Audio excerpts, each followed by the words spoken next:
What actions would you take if a 9-year-old child, clad in duct-taped boots, asserted that he possessed the ability to heal your own child? Indeed, he was correct. The morning air in Birmingham, Alabama, carried a biting chill. The air was crisp, just shy of snow, enough to make your breath visible and your fingertips tingle with the chill. Individuals hurried in and out of the Children's Medical Center on 7th Avenue, wrapped in scarves, gripping coffee cups, their pace quickening as if they could escape the very reasons that led them there. Yet one individual remained still. He perched on a flattened cardboard box beside the revolving doors, sketching softly in a worn notebook. Ezekiel Zeke Carter, a mere 9 years of age, was his name. His coat hung loosely, a size too large, with the sleeves casually rolled up, while one of his boots bore a patch of duct tape across the toe. A crimson knit beanie sat snugly on his brow, just shy of enveloping his ears. He neither pleaded nor sought assistance, merely observed as individuals drifted in and out. He could be found there nearly every Saturday. Initially, some hospital staff attempted to dismiss him when he began appearing, but eventually, their efforts waned. Zeke refrained from causing any trouble.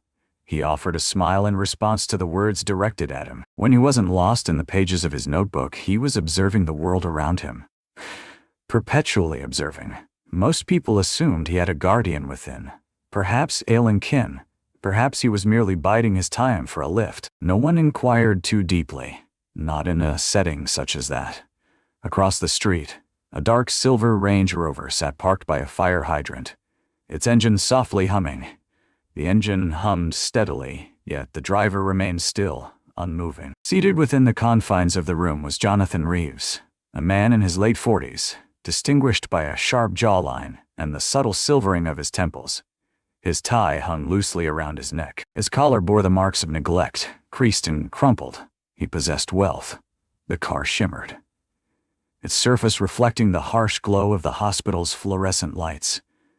Yet he appeared to be a man on the brink of exhaustion. In the rear seat, a booster chair cradled his daughter, Isla, a 6-year-old with brown curls neatly tucked behind one ear, legs folded beneath a soft pink blanket.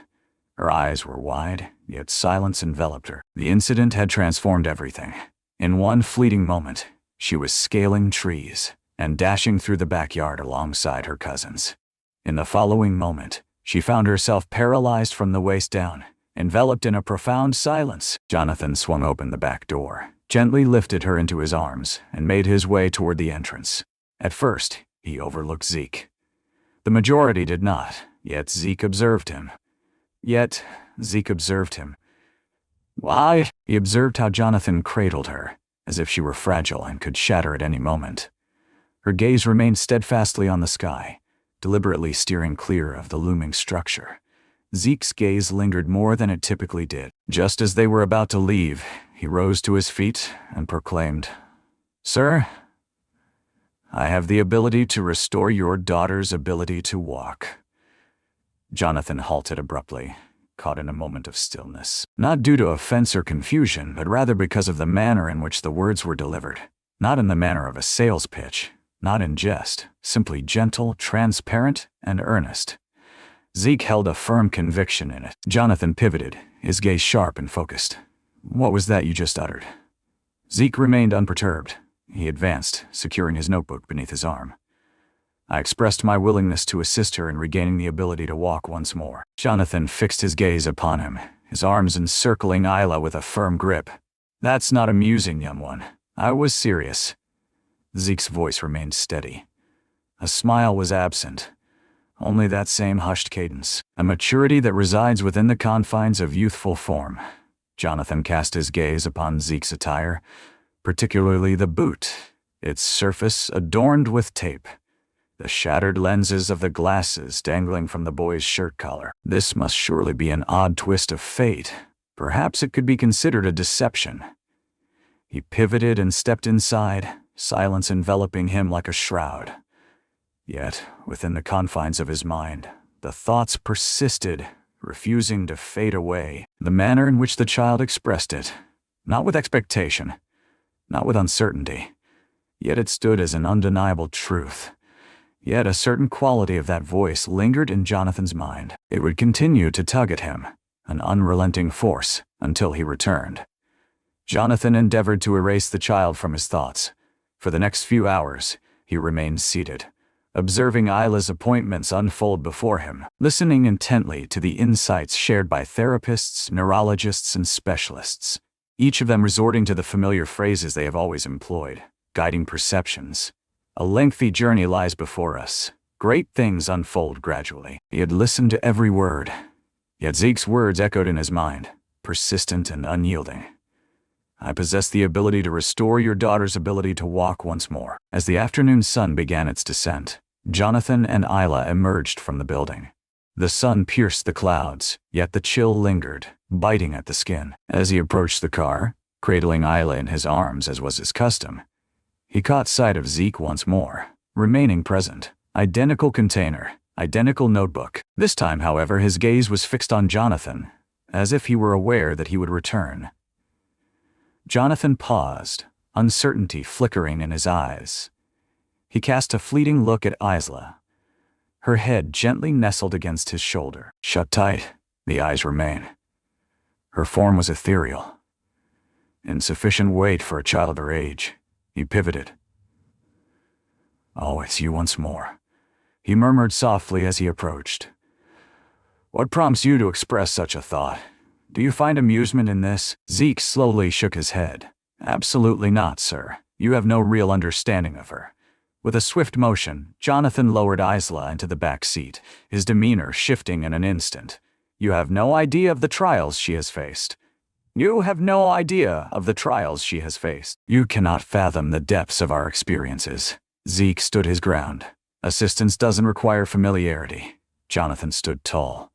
Are you perhaps 9 years old? Nearly 10, precisely. A young boy sits outside a hospital, his shoes adorned with makeshift duct tape.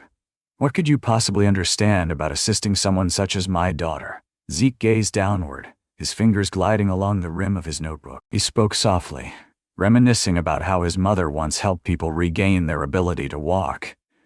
She worked as a physical therapist. She imparted knowledge to me. She remarked that the body retains memories, even when the mind may temporarily forget. Jonathan fixed his gaze on him, a palpable skepticism settling in his chest. Oh, so you observed her performing some stretches, and now you fancy yourself a medical expert? Zeke's eyes lifted as he recounted the moment he witnessed her assist a man in walking after 5 years of being confined to a chair. With no machines or nurses at her disposal, she relied solely on her hands, her patience, and her unwavering faith. Jonathan parted his lips, ready to utter a word, but hesitated. He cast a fleeting look around. A nurse strolled past, offering Zeke a gentle wave. A hospital janitor inclined his head toward the boy. It appeared that everyone was familiar with him. I'm not giving you money, Jonathan declared. I never requested any funds. What is it that you desire? Zeke inhaled deeply and moved ahead with determination. In just 1 hour, allow me to reveal it to you. Jonathan cast a glance over his shoulder at Isla, who had just opened her eyes and was observing them both in silence. He let out a weary sigh, his fingers tracing the bridge of his nose. It would be wise to turn and leave at this moment. Zeke remained still. I ought to call security, Jonathan remarked. Yet, the boy remained quiet. At last, Jonathan let out an exasperated breath. Very well. Are you really willing to squander your time, young one? Join us at Harrington Park tomorrow, midday. Ensure you arrive on time. Zeke gave a single, deliberate nod. I shall be present. Jonathan slid into the SUV, ignited the engine, and drove away without a glance in the rearview mirror. Yet in the reflection of the rearview mirror, Zeke remained, his hands resting at his sides, his expression a mystery. Upon returning home, following the evening meal, Jonathan settled into his home office. Documents lay scattered across his desk. None of it added up. He couldn't shake the image of Zeke standing there, an air of knowing surrounding him. Isla cautiously peered into the room. Father? She inquired. He pivoted. Indeed, darling. Who was that young lad? Jonathan hesitated. Indeed, darling. Who was that young lad? Jonathan hesitated. Simply, a person we encountered outside the hospital. She remarked that he appeared to truly believe it. What was believed? How I longed to walk. He gazed at her, his lips barely separating. She offered a faint smile and let her fingers glide over the armrest of her wheelchair, as if they were legs in a gentle dance. Yet, Jonathan wore no smile. For the first time in what felt like an eternity, a flicker of sensation stirred within him. Breaking through the haze of numbness, it exuded a sense of peril, similar to hope. Harrington Park was the sort of locale that many individuals overlooked, barely sparing it a moment's thought. A weathered basketball court, a handful of swings that creaked with each movement, and a small patch of grass aspiring to be a soccer field. Typically, Sundays were quiet, particularly near midday. On that particular day, Zeke had arrived early, perched on the bench nearest to the grand oak tree. He donned the familiar oversized jacket, yet his notebook remained hidden from view. At his feet lay a modest gym bag, while a neatly folded towel rested on the bench beside him. At 12:07, Jonathan's SUV arrived with a quiet authority. Initially, he remained silent, carefully lifting Isla from her seat and placing her softly into her wheelchair before guiding her over to where Zeke was seated. He averted his gaze. His arms were crossed tightly, as if he were already lamenting his presence in that moment. Zeke rose to his feet upon their arrival. "Greetings once more," he remarked with courtesy. Jonathan offered a rigid acknowledgement. Isla offered a timid wave.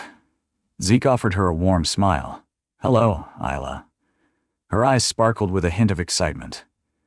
"Hello." Jonathan arched an eyebrow. "What leads you to know her name? You mentioned it yesterday," Zeke responded. "I recall memories." Jonathan remained silent. He merely waved his hand toward the towel. "What comes next? Shall we embark on a journey upon a magic carpet?" Zeke brushed off the jab. "Indeed not, sir. Only the essentials." He unzipped his bag and retrieved a pair of socks, a tennis ball, a small jar of cocoa butter, and a plastic container that held what appeared to be warm rice, carefully wrapped in cloth. Jonathan narrowed his eyes. "What is everything that surrounds us?" "Items my mother utilized," Zeke replied. "The rice serves to provide warmth, assists in relaxing tense muscles. The sphere serves to target pressure points." Jonathan crossed his arms once more. Zeke shifted his gaze toward Isla. "Would it be all right if I spent some time working on your legs? I assure you, there is no pain involved. If anything feels off, just let me know to stop, all right?" Isla gazed upward at her father. He let out a weary sigh. "Feel free to give it a go. Exercise caution." Zeke lowered himself beside her chair. He carefully peeled back the blanket from her legs, then tenderly laid the warm cloth rice pack across her thighs. Isla recoiled ever so slightly. "Is it too warm?" he inquired. She gently shook her head. "It brings a sense of satisfaction." Zeke inclined his head and paused, anticipation hanging in the air. After a few moments, he started to softly shift her legs, neither yanking nor forcing, merely small rotations, side to side, up and down. Jonathan observed intently, poised to intervene should anything go awry. Yet nothing transpired. "Have you ever experienced this before?" he inquired with a hint of skepticism. Zeke kept his gaze fixed downward. "My mother would often bring me to shelters after school. She extended her support to veterans and those unable to afford therapy. It was expressed that everyone has the right to reclaim their humanity. In the past, I would often find myself carrying her bag." Jonathan arched an eyebrow. "So, she imparted this knowledge to you?" "Indeed, the body doesn't always require extravagance, only focus." He rapped gently on Isla's knee with his knuckle. "Do you sense that?" "No," she whispered. Zeke nodded once more, unperturbed. "That is perfectly fine. I shall continue to inquire." He continued to engage her in conversation as he worked, inquiring about her favorite colors, her preferred foods, and the shows that captured her interest. Initially, her responses were brief. Yet, she began to pose inquiries to him. "Are you a local to this area?" "Somewhat." "Are you attending school?" "I once did." "What has changed?" Zeke paused, uncertainty flickering in his eyes. "My mother fell ill. Then she departed. I have been endeavoring to unravel the complexities ever since." Isla cast her gaze downward. "I apologize." Zeke offered her a faint smile. "Thank you." Jonathan's posture relaxed a bit, yet he remained silent. After approximately 30 minutes, Zeke softly tapped her ankle once more. Do you sense that? Isla's eyelids fluttered momentarily. A slight, perhaps, pressure. Zeke raised his gaze to meet Jonathan's eyes. That is quite favorable. Jonathan narrowed his eyes. At times she mentions this in her routine sessions. Indeed, Zeke responded. Yet those sessions unfold within a chamber brimming with machines. At times, children may feel a sense of fear when confronted with machines. They become more rigid. Yet, in this place, he waved his hand toward the expansive park. Air fills the space, arboreal giants. It has a distinct quality.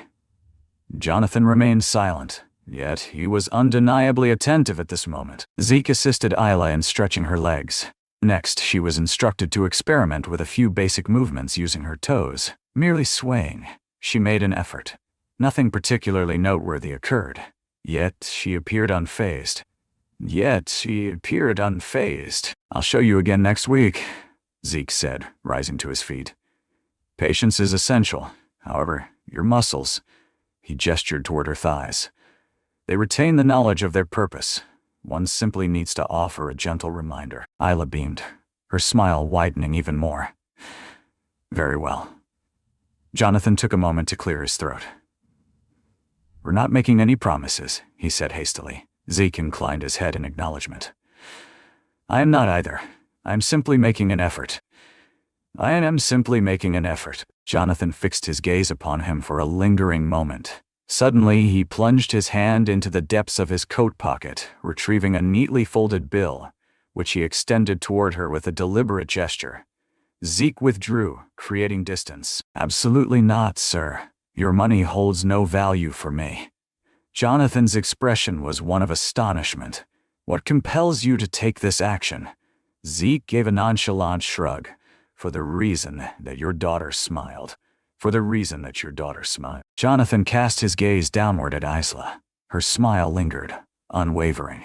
Yet he found it perplexing how a boy who had experienced such profound loss could offer so much to a girl he hardly knew. The subsequent Sunday brought with it a touch of warmth. Yet Zeke continued to don his jacket, not out of necessity. Yet it brought him a sense of closeness to his mother. She referred to it as his assistant's coat. Tanya. She referred to it as his assistant's coat. It was said that every skilled healer required a reminder of their purpose, a token that reignited their passion for caring. By 11:45, he found himself once more at Harrington Park. The towel is spread out, supplies arranged in a neat row. A bottle of water rested beside him. A handful of children engaged in a spirited game of basketball in the nearby court. A dog barked somewhere in the distance. Precisely at noon, Jonathan's SUV arrived. Isla's smile was already brightening her face as the car approached its final destination. Zeke gestured a friendly wave in her direction. Hello, Isla. Hi, she chirped, her curls dancing with each gentle push as Jonathan assisted her into the wheelchair. Jonathan appeared weary once more. Yet, this time feels distinct, lighter in spirit. He offered Zeke a subtle nod. Silence speaks volumes, yet it surpassed what transpired the previous week. Zeke set about his tasks with determination. Identical arrangement. The same comforting cloth pack, yet on this occasion a change had occurred. Isla was making an effort now. Is it possible for you to plant your heel firmly into the earth? Zeke inquired softly. She shut her eyes, focusing intently. Silence reigned. Nothing transpired. It's all right, he remarked. At times, your mind requires a moment to navigate toward the correct direction. It resembles the challenge of navigating through a bustling throng. One must simply persevere. Jonathan lingered in the shadows behind them. Once more, arms are crossed. Yet this time, it was more about seeking warmth than creating a barrier around himself. What compels you to engage in all of this? He inquired abruptly. Zeke lifted his gaze. Because I recall the warmth of those moments when my mother extended her hand to others in need. She instilled in them a sense of significance. I wish to partake in that as well. Jonathan inclined his head with deliberation. Have you ever contemplated pursuing a different path? At times, Zeke remarked. Yet this resonates deeply. Jonathan cast his gaze upon Isla. She was tapping her toes, just a whisper of movement. Yet they shifted. For the first time, silence enveloped him. He merely observed. In the ensuing weekends, they continued to arrive. At the same hour, in the same location. Zeke instructed Isla in the art of utilizing rubber bands to enhance the strength of her ankles.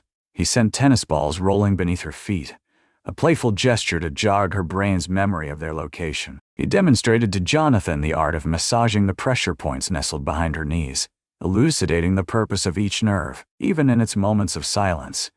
And then arrived the unfortunate day. It was the 4th Sunday of the month. Zeke arrived as he always did. Yet, as the SUV came to a halt, Isla's expression remained devoid of a smile. Her eyes glowed with a crimson hue. Jonathan's expression was one of fury. "She doesn't want to do it today," he said, his tone cutting as he lifted her into the chair. Isla averted her gaze from both of them. Zeke made his way forward with deliberate slowness. "What transpired?" Isla folded her arms across her chest. "What transpired?" Isla folded her arms across her chest. "This morning, I attempted to move my legs, but they remained still, unresponsive to my will. Silence reigns. I find myself weary of the endless attempts. It serves no purpose." Jonathan averted his gaze, his jaw clenched in tension. "She has spent the entire weekend in a state of frustration." Zeke inclined his head in acknowledgement. He knelt beside her once more. "Do you really believe I never grow weary?" She remained silent. "Do you believe I didn't spend countless hours in a shelter, tears streaming down my face, as I helplessly watched my mother struggle to afford the medicine she needed?" Her gaze drifted in his direction. "It is perfectly acceptable to feel anger. At times, I find myself feeling quite angry as well. Yet, should you cease your efforts at this moment, the part of you that yearns to move forward may also relinquish its pursuit." Her gaze fell upon the earth beneath her. "I don't want you to give up," he murmured gently, "as I have yet to do so. Yet fear does not equate to halting. It signifies that you are on the brink of something monumental." Isla brushed her hand across her face. "Very well, let us give it another attempt." And so they did. Zeke led her through the motions with a soft touch, speaking less this time. Only existence, endurance. Jonathan leaned in further, assisting her in adjusting her weight, offering encouragement for each subtle movement. After a span of 30 minutes, Isla shifted her right foot, not a single toe, the entirety of her foot. It moved ahead, languid and rigid, yet stirred. Jonathan knelt beside her, his eyes wide as he blinked, uncertain if what he had witnessed was real. Once more, he commanded.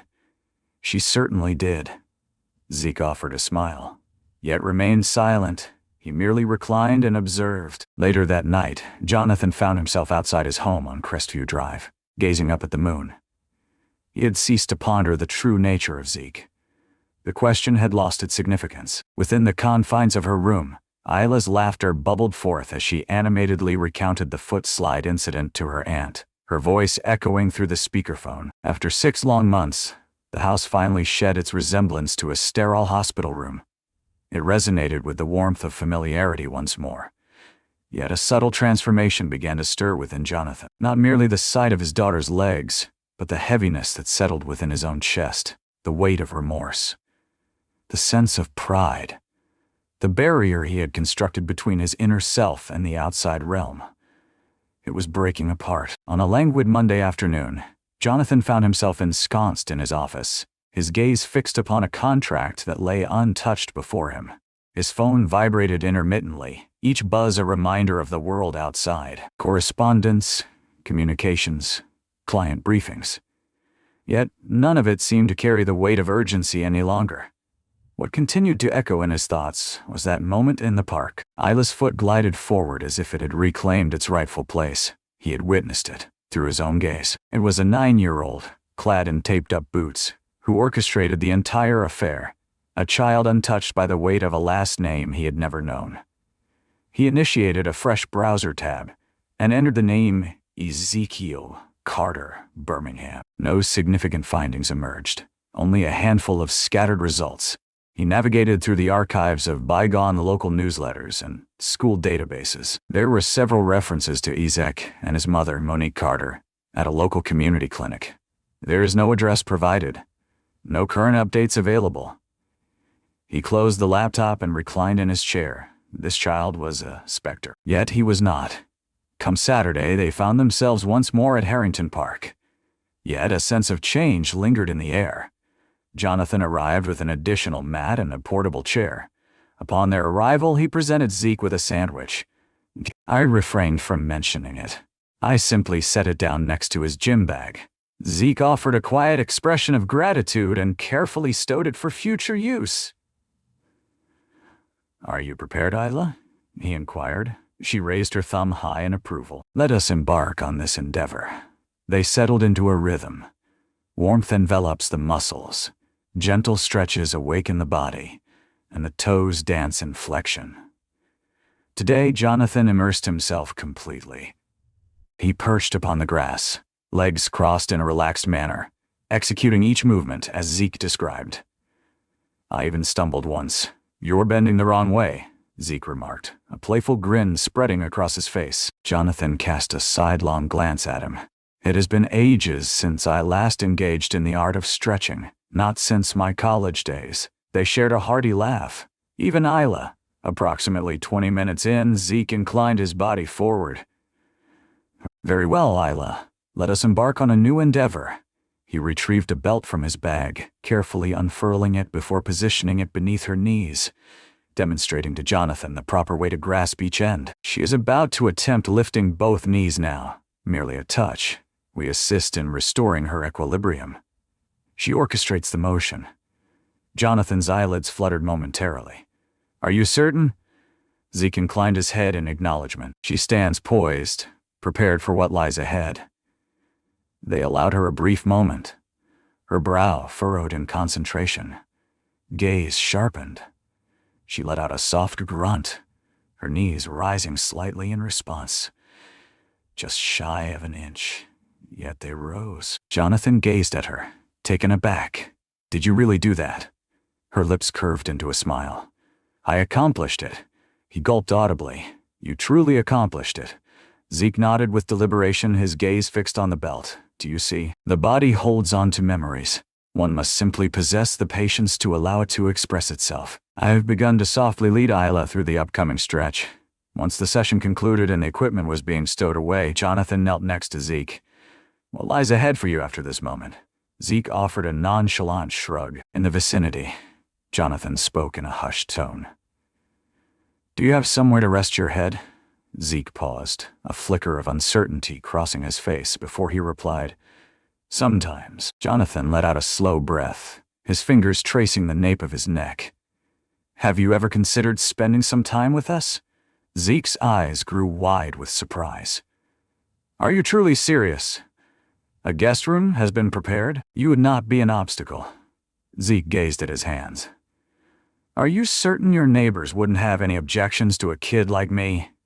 Jonathan let out a brief chuckle. After all you've done for my daughter, they had better keep their opinions to themselves. Zeke hesitated before responding. Yet Jonathan could perceive the gears in motion. The following morning, Zeke found himself standing outside Jonathan's residence, a backpack casually draped over one shoulder and a rolled-up blanket secured under his arm. Jonathan swung the door open, clad in comfortable sweatpants, a coffee mug cradled in his hand. He remarked, precisely on schedule. Isla dashed toward the front hallway. Zeke, he offered a smile. Greetings, shining star. Greetings, shining star. Jonathan gracefully moved aside. Welcome back to your sanctuary. The subsequent days unfolded with a serene yet profound significance. Zeke found himself in his own room, complete with a soft bed, crisp clean sheets, and a modest desk. Though his words were few, he never failed to greet the dawn with a stretch alongside Isla. She was shifting both feet now, not quite walking yet. Yet the wheels were in motion. Her mind extended towards her legs, as if recalling the bond they once shared. One evening, while Jonathan was washing the dishes, he took a moment to lean against the counter. Zeke, he called back, glancing over his shoulder, have you ever considered the idea of returning to school? Zeke, immersed in his sketching at the kitchen table, lifted his gaze. At times, Jonathan inclined his head in acknowledgement. You possess great intelligence. You possess great intelligence. The potential for your journey is limitless. Zeke inclined his head slightly. I aspire to assist individuals in regaining their ability to walk, just as my mother once did. Jonathan pivoted to meet his gaze. Let us embark on the journey of discovering how to bring you to that destination. Zeke offered a faint smile. Very well. Little else was spoken that night. There was no necessity for them to do so. For the first time in years, the Reeves household was alive with sound. The air was alive with a symphony of subtle sounds. Footsteps echoing, laughter bubbling, scribbles dancing across pages, and the gentle whispers of healing. It began with a nurse from the Children's Medical Center. As she strolled through Harrington Park on a serene Sunday morning, her dog trotting happily beside her, she caught sight of a familiar figure. Isla. It had been months since she had witnessed her outside the confines of her wheelchair, much less smiling, lifting her knees or moving her toes. Beside her stood the same reserved boy who had once occupied a spot by the hospital doors every weekend. She remained silent, observing from afar for a time. Upon returning home, she shared the news with her sister, who was employed in patient services. A few days later, a physical therapist at the hospital remarked to Jonathan, "Hey, I've heard that Isla is making progress." "Is that really the case?" Jonathan inclined his head in acknowledgement. "Indeed, gratitude is due to an unexpected source." The news traveled swiftly. Upon their next arrival at Harrington Park, they found 2 other families already gathered at the bench by the grand oak tree. A boy was present, navigating the world with the aid of a walker. A girl on the path to recovery from a stroke. Both parents had heard whispers of the child who assisted the Reeves girl in regaining movement in her legs. Zeke cast his gaze upon Jonathan. Jonathan met his gaze with unwavering intensity. "You don't have to," he murmured softly. Zeke tightened the strap on his bag. "I desire to." That day, he sacrificed his customary moments with Isla to dedicate his attention to the 2 new children. He demonstrated to their parents the art of employing the same towel stretches, the precise method for warming the rice packs, and the delicate balance of encouragement without exerting excessive pressure. He engaged with the kids rather than speaking down to them. "You're not broken," he said to one of them. "You are merely discovering an alternative path to strength." Isla observed the world around her from the confines of her wheelchair, her hands resting neatly in her lap. Not a single complaint escaped her lips. Later that afternoon, as they drove home, she remarked, "I enjoy watching him assist others." Jonathan cast a fleeting look at her through the rearview mirror. Indeed, it evokes a sense of belonging to something truly positive," he offered a smile. By the following weekend, 5 families arrived. The following week, the number reached 11. A local pastor provided folding chairs. A local diner began delivering bagels and coffee. Flyers have been printed, announcing free movement classes every Sunday at noon in Harrington Park. Zeke's name was not mentioned, yet it was common knowledge among them all. A local journalist arrived, equipped with a camera and a notepad in hand. Jonathan discreetly led Zeke away from the crowd. "Are you comfortable with this?" Zeke surveyed the scene, taking in the families gathered around him, the children energetically flailing their limbs, and Isla sharing a laugh with a girl using a walker. He inclined his head in acknowledgement. "As long as the focus isn't on me, it remains on them." The journalist crafted her article. It appeared on the second page of the Birmingham Sunday Post, graced by the headline, "9-year-old with a gift helps dozens heal in a city park." His full name remained undisclosed. Zeke requested that they refrain from doing so. Yet, the truth emerged regardless. A local physician extended an invitation to guide him. A nonprofit inquired about the possibility of funding some equipment. Another individual extended an offer for complimentary tutoring services. For the first time since his mother had departed, Zeke found that people no longer merely regarded him. He was seen by them, yet Zeke never boasted. Every Sunday, he meticulously arranged the towel in the same manner. Continued to wear the same boots, held together with duct tape. First, I made sure to check in with Isla before offering my assistance to anyone else. Yet now, the park that once resonated with stillness and weary forms had transformed into a vibrant space alive with activity. and a boy without a home had transformed into the very essence of something grander than his own existence. 9 Sundays had passed. 9 Sundays spent on towels spread across the grass, where Isla's knees rose higher, and small victories were celebrated with strangers who transformed into something akin to family. This Sunday unfolded in a manner unlike any other. Zeke sensed it long before they arrived at the park. The atmosphere had taken on a warmer quality. The trees danced with a languid grace. Even Isla sat in silence in the back seat, concentrated. It was as if she were gearing up for an event of great significance. Upon their arrival, a modest gathering had already taken shape, nothing ostentatious or garish.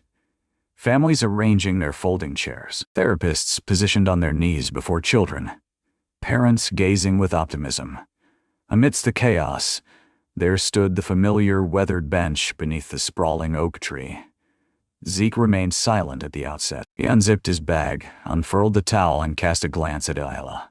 "Are you prepared?" She inclined her head in agreement. There was no smile. Once more that gaze, grave.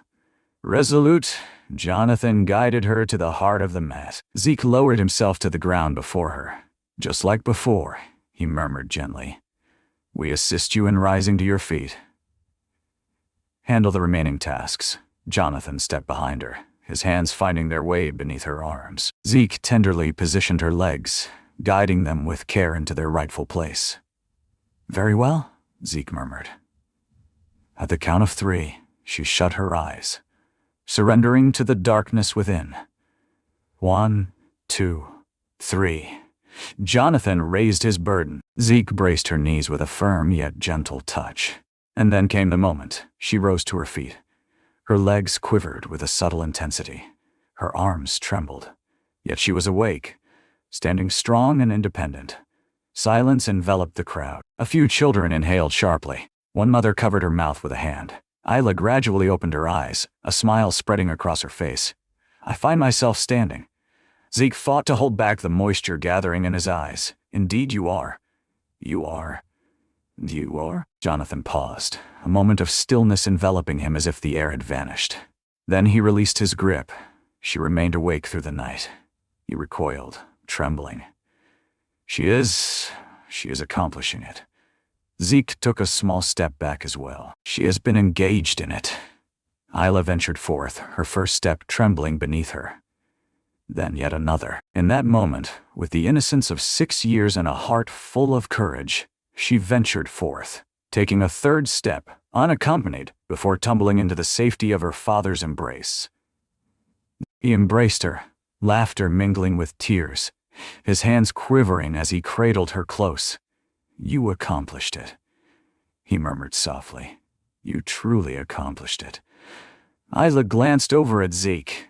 "You mentioned that I would." He offered her a subtle smile. "We agreed to give it a shot." On that afternoon, the park remained a sanctuary, where no one felt the need to rush away. Individuals lingered, conversed, embraced. Some offered their prayers. Zeke reclined on the bench, observing everything unfold before him. His words were few. He never did. As the night deepened, Jonathan found himself in the kitchen, observing Zeke as he poured cereal into a bowl. You transformed everything," he said. Zeke kept his gaze fixed downward. Isla certainly did. Jonathan approached and gently rested his hand on the boy's shoulder. "Today, my daughter took her first steps, and not due to a hospital, a doctor, or a miraculous medication. She walked, compelled by the presence of a child who had nothing yet chose to appear time and again, uninvited, yet unwavering." Zeke inclined his head in acknowledgement. "That is precisely what my mother would have chosen to do." Jonathan felt a constriction in his throat. "How I long for her to have witnessed this moment." "Indeed," Zeke murmured gently. "It seems to me that she perceives all that surrounds her." Jonathan brushed away the tears from his eyes. "Zeke," he murmured softly, "you are destined to transform countless lives." Zeke raised his gaze to meet his eyes. "I already am." In this world, there exist individuals who may lack prestigious degrees, impressive resumes, or an unblemished history. Yet, they possess something of far greater worth: passion, determination, and a purpose that drives one to persist. At times, it is the most fractured souls who possess the very instruments needed to mend the wounds of others. If this tale resonated with you, share it with others. Disseminate it. Disseminate it. If you happen to know a child like Zeke or a girl like Isla, be sure to share this with them. Your existence holds significance. Your presence is essential. Your time has not yet come to an end.